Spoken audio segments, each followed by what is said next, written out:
मी आता पाहिलं की DL अकॅडमी मध्ये खूप हुशार लेकर आहेत. मी जरा एवढा हुशार प्राणी नाहीये. मी जरा बँक बेंचर पैकी एक आहे. आपल्याला एकदा असल्यास पाठ न होणारा प्राणी आहे. आणि राजर्षी शाहू कॉलेज लातूरमध्ये 11-12 मी होतो. पद्मश्री डॉक्टर ताताराव लांडे माझे मोठे बंधू त्यांनी सांगितलं होतं. आंबेजोगाईच्या SRTR मेडिकल कॉलेजमध्ये माझा संभाजीनगरमध्ये प्रवेश झाला.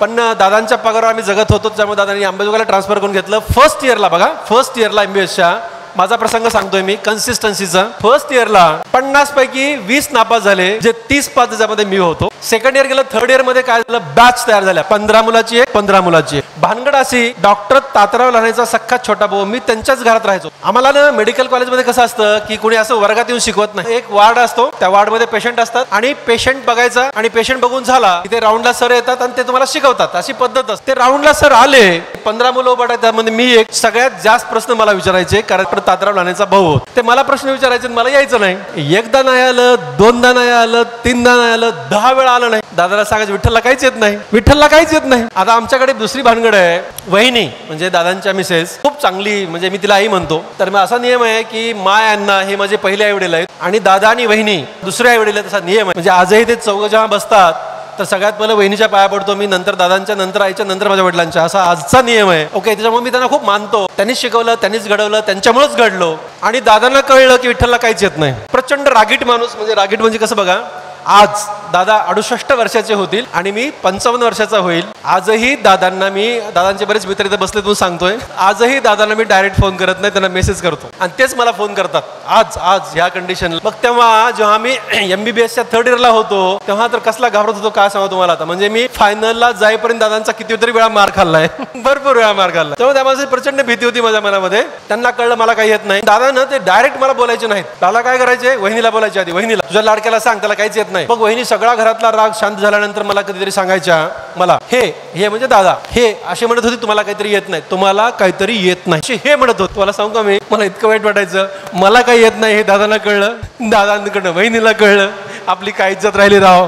म्हणजे इतकं वाईट वाटायचं ना, म्हणजे विचारच करू शकत नाही. मला एवढं वाईट वाटलं की आपल्याला काही येत नाही, वहिनीपर्यंत गेलं. पण ती जे वहिनीला कळलं ना की मला काही येत नाही, ते बंदुकीची गोळी कशी लागते तशी मला लागली ते शब्द, तुम्हाला काहीतरी येत नाही. मग मी ठरवलं, बॉस आपण कुछ तो करना पडता है, असं तो नाही चलेगा, काहीतरी करायला पाहिजे असं ठरवलं. माझ्या वर्गामध्ये हुशार विद्यार्थी होता, हुशार, सगळं उत्तर द्यायचं सगळे. त्याचं नाव राजू होतं. राजूला म्हटलं, राजू आपण दोघं एकत्र अभ्यास करू, लायब्ररीमध्ये मिळून जाऊ. म्हणलं हा चल जाऊ. आम्ही दोघं मिळून लायब्ररीमध्ये गेलो. मेडिसिनचा विषय घेतला, टॉपिक त्याने काढला, सेम टॉपिक मी काढला. माझ्या डोकाकडे बघा, राजू आहे ना प्रत्येक लाईनवर डोकं हलवून वाचायचा, म्हणून त्याच्या समोर जाऊन बसलो, कारण मला पण डोकं हलवून वाचायचं होतं राजू सारखं. राजूने टॉपिक वाचला, मी मी मान हलवली, त्यांनी मान हलवली. दुसऱ्या दिवशी आम्ही गेलो वार्डामध्ये, राऊंड बिऊंड झाला, केस घेतली सेम टॉपिकवर. बॉस आले, बॉसनी प्रश्न विचारायला सुरू केले. आमच्या राजूने सगळे उत्तर दिले, सगळे विचारेल ते उत्तर दिलं. काल वाचलेल्या टॉपिक वरचे मला एक पण उत्तर देता आलं नाही, एक पण. आता काय करावं, आता करायचं काय, म्हणजे बघा ना कसं करायचं. बॉस म्हणलं काय फरक आहे, आमचा राजू हुशार आहे, एकदा वाचलं त्याला पाठ होतं. तुम्ही लेकरं हुशार आहेत, तुम्हाला एकदा वाचलं की पाठ होतं, पण आपण हुशार नाहीये. पण आपण मेहनती आहेत, आपण मेहनत करायची, आपण कष्ट करायचे. मला सांगत होतं कन्सिस्टन्सी. बघा लेकरांनो, 1400 मार्काची परीक्षा, 7 प्रॅक्टिकल, 7 थेरी, 700 आणि हे सगळे विषय मी 100 पानाच्या वहीत विषयाचं नाव, टॉपिकचं नाव, मला किती वेळ लागतो हे लिहून काढलं, लिहून बघा. आणि अभ्यास सुरू केला. कसा अभ्यास सुरू केला माहितीये, मी मेडिसिनचा पहिला टॉपिक वाचायचो, पहिला, पुन्हा सर्जरी, पुन्हा गायनॅक, पुन्हा अप्थाल, पुन्हा ENT, हे सगळे विषय वाचायचो. आणि जेव्हा पुन्हा मेडिसिनचा दुसरा टॉपिक वाचायला आला की पहिला वाचून पुन्हा दुसरा वाच. जेव्हा मी मेडिसिनचा 10वा टॉपिक वाचत होतो तर पहिला टॉपिक माझा 10 वेळा रिवाइज झाला होता. मी जेव्हा मेडिसिनचा 20वा टॉपिक वाचायला सुरू केला तर पहिला टॉपिक 20 वेळा रिवाइज झाला होता. आणि मित्र तुम्हाला सांगतो, MBBS फायनलची सगळी पुस्तकं तोंडपाठ झाली 18 महिन्यामध्ये सगळी. पण मी टाइम टेबल तुम्ही पण बनवा.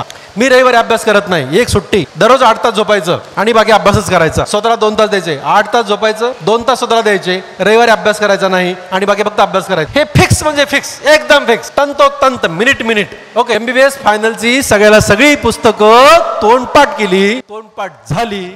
आणि MBBS ची युनिव्हर्सिटीची एक्झाम आली. MBBS फायनलची एक्झाम ही टफेस्ट एक्झाम अशी समजली जायची.